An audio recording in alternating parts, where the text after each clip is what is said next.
Welcome to Light Over Heat with Professor David Yamani. The professor is in. I'm here for my office hours to take your questions, so fire away.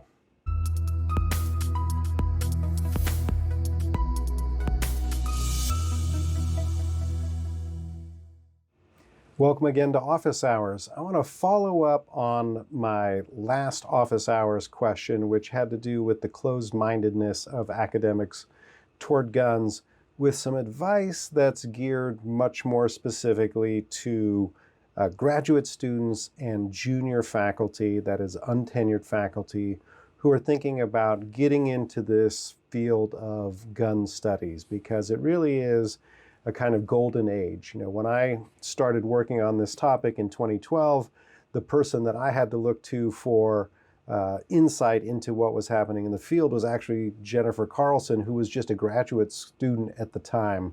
But now there are many, many more scholars working into this field and many more young people, junior scholars, and also graduate students who are thinking about entering the field. So here's a couple of pieces of advice to you. Again, recalling my last office hours session on the closed-mindedness of gun scholars about guns and gun owners. Do not disrupt the master narrative of guns in America, right? And this master narrative has to do with settler colonialism, racism, misogyny, heterosexism, the decline of democracy and the tearing apart of the social fabric, the domination of politics by the NRA, and so on. Now, if you want to nuance those things, that's fine.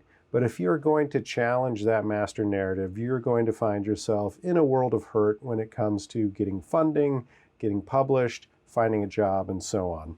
So I started my work on this topic when I was a tenured professor on the brink of being promoted to full professor, which for those of you outside of academia, other than a sort of fancy titled endowed chair, being a tenured full professor is the sort of highest rank that you can achieve as a scholar, as a professor. So, I don't care to move to another university. My wife's family is here. My kids live in North Carolina. I have these golden handcuffs of tenure and full promotion. So mobility wasn't an issue for me. But if I wanted to move universities, or if I needed to be promoted, or certainly if I needed to be tenured, or really if I needed to get a job, I would not consider challenging the master narrative in any sense. So if you can contribute to the master narrative, right, that's going to get you some more interest and more funding and more publication opportunities. So my second piece of advice to graduate students is, if you do choose to try to study gun owners, especially outside the context of just jumping on one of these national surveys that are becoming more and more common. But if you really want to get down into the nitty-gritty and actually spend some time with gun owners, you are going to have to negotiate the fact that gun owners are rightfully skeptical of the views and intentions of scholars who want to study them, right? And remember, this is a field that looks at gun owners primarily as racist, sexist, homophobic, settler colonists who are destroying America and taking our democracy down. So, if you approach people as, there have been graduate students who have reached out to me saying, I'm having trouble getting people to get on board with my study of whatever gun owners. I say, what sort of connections do you have in that community, right? Do you have any standing in that community? Do you know anybody in that community who can speak on your behalf? And this was even something that I had to do when I first started studying guns. I wanted to study, in particular, the gun training community or gun training cottage industry, right? But people don't just want a sociologist roaming around watching what they're doing. They don't trust a sociologist to fairly convey what they're doing. So early on in my work, I got a letter of introduction from Masad Ayub, who's a respected gun trainer. And so when I approached other gun trainers to say, hey, I'd like to come observe your class. Is that okay?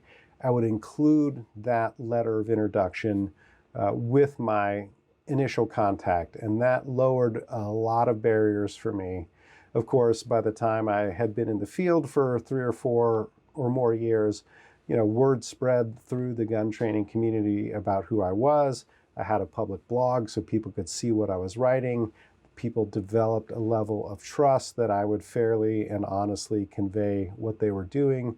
And so I didn't need to continue sending that letter of introduction, but it was extremely important early on. So, if you are a graduate student or a new scholar in the field, consider developing some connections among the people that you want to study before you just start cold calling people.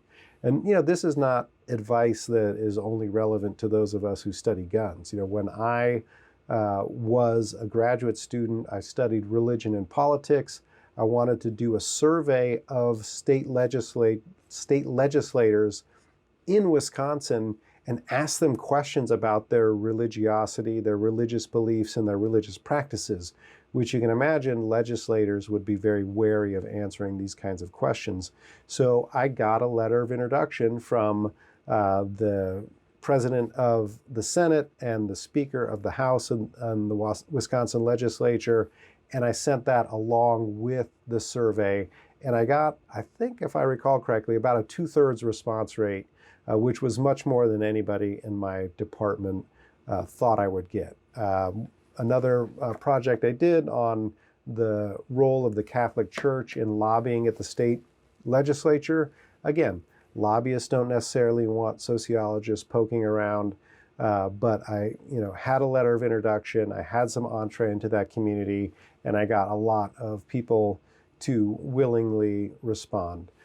So again, be thinking about why would the people that you're approaching to study them want you to study them, right? What do they have to gain, which is probably not very much? What do they have to lose? They might consider that to be bigger. When I actually went in the field as an icebreaker, when I was introducing myself to whatever group that I was going to be observing, I always said, hello, my name is David. I'm a sociologist, but please don't hold that against me, right? And that sort of brought out this understanding of, hey, I know you have reason to be wary of my being here. I recognize that, and thank you for entrusting me to be here.